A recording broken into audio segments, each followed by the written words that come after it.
అదే అంటే last time బయట వేరే దగ్గర చూపెడితే బాగాలేదన్నారు, అంటే మా ఇద్దరు కలవదన్నారు. లేదు, కలుస్తుంది, ఇద్దరికి కలుస్తుంది, బాగానే ఉంది. ఇద్దరిది రాక్షస గణం, ఏకనాడి కాలేదు, గ్రహమైత్రి ఉంది, అన్ని విధాలుగా కూడా బాగానే ఉంది. మరి ఎందుకు కాలేదన్నారో నాకు అర్థం కాలేదు, కానీ మ్యాచింగ్ అయితే బాగానే ఉంది. ఓకే అమ్మా, అయితే మట్టి విగ్రహాలు మాత్రమే వాడాలంటే ఏం చేయాలంటారు? మట్టి విగ్రహాలని వాడాలి అనడానికి ఇక్కడ మనం 2 కోణాల్లో చెప్పుకోవాలి. చాలా మందికి ఏమిటంటే ఈ రోజుల్లో ఒక ఫ్యాషన్ అయిపోయింది. ఈ సంవత్సరం ఒక విగ్రహాన్ని పెడితే దానికంటే ఎత్తైన విగ్రహం ఇంకో సంవత్సరం పెట్టాలని చెప్పేసి పోటీలు పడి. అసలు అలా ఏమన్నా ఉంటుందంటారా? ఇంట్లో కూడా మనం ఏమీ లేదు.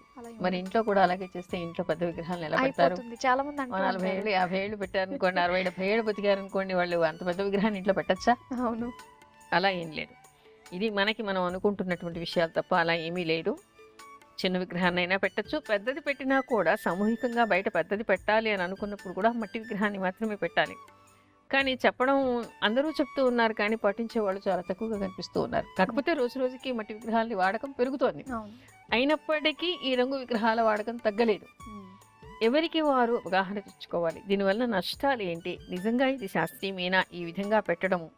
ఇక్కడ మనం ఆధ్యాత్మికంగా చెప్పుకోవాలి అంటే కొన్ని దోషాలు, అగమశాస్త్రాన్ని అనుసరించి ఏదైనా విగ్రహాన్ని ఏ విధంగా తయారు చేయాలి, ఆ విగ్రహానికి ఏ విధంగా ఉండాలి అనేటువంటివి ఉంటాయి.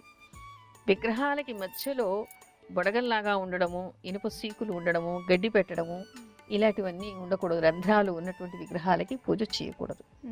వాళ్ళు సంవత్సరాలు పెట్టేసి పగుళ్ళు పడిన తర్వాత కూడా పైన రంగులు వేసి అమ్ముతూ ఉంటారు. వాళ్ళు ఇన్ని విగ్రహాలు తయారు చేయాలంటే ఒక రోజులో చేయరు కదా, ఒక సంవత్సరం అంతా కూడా వాళ్ళకి ఒక వ్యాపారం లాగా అనమాట చేస్తూ ఉంటారు.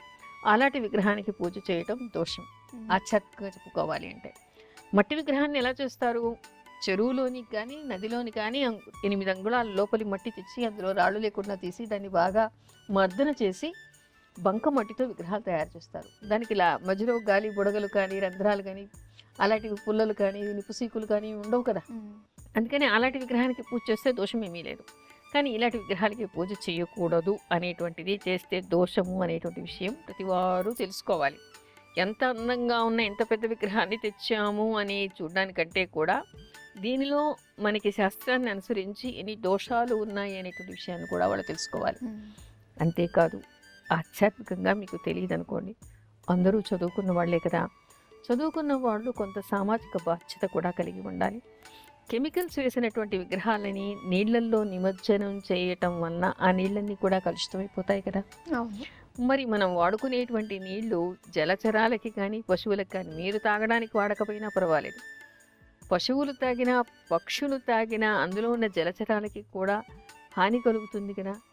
మనం ప్రకృతిని గురించి కూడా ఆలోచించాలి కదా, పశుపక్షాల గురించి కూడా ఆలోచించాలి. మనకు సామాజిక బాధ్యత కూడా కొంత సామాజికంగా ప్రతి మనిషికి ఉంటుంది, అది ఆలోచించాలి కదా. నేను ఎంత పెద్ద విగ్రహాన్ని తెచ్చాను, ఎన్ని లక్షల రూపాయలు పెట్టాను, ఎన్ని లక్షలు డొనేషన్ చేశాను, ఎన్ని లక్షలు పెట్టి నేను వేలంలో లడ్డూలు కొనుక్కున్నాను అనుకునే దానికంటే కూడా నిజంగా గణపతి మీద భక్తి ఉన్నటువంటి ప్రతి ఒక్కరూ కూడా సామాజిక బాధ్యత కలిగి శాస్త్రాన్ని అనుసరించి చేస్తున్నామా, సమాజానికి దీనివల్ల హితమేనా? అమ్మా, అలాంటి వాళ్ళది నిజమైన ప్రేమ కాదు, అది వ్యామోహం. ఎగ్జాక్ట్లీ చిన్నత్త, నిజంగా ప్రేమించుకున్న వాళ్ళు అలా చేయరు. ఎంత మనసు విరిగిపోతే కన్న కూతుర్ని పట్టుకొని మా దృష్టిలో చచ్చిపోయా ఉంటుందా తల్లి?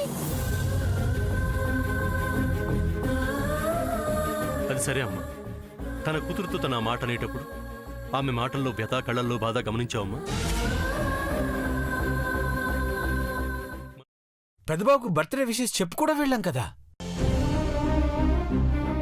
ఊరికే ఎలా కాలిపోతుంది? మంట పెడితేనో పడితేనో తగలబడుతుంది.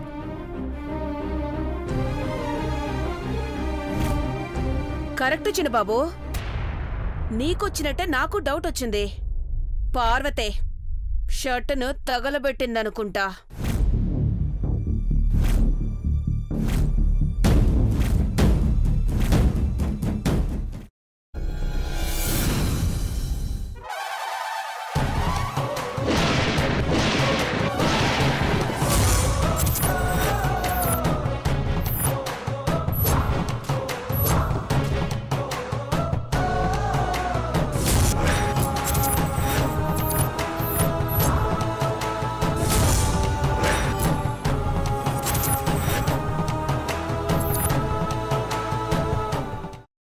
తీసుకున్న తర్వాత పొట్టు తీసేసి చాప్ చేసి పక్కన పెట్టుకోవాలి.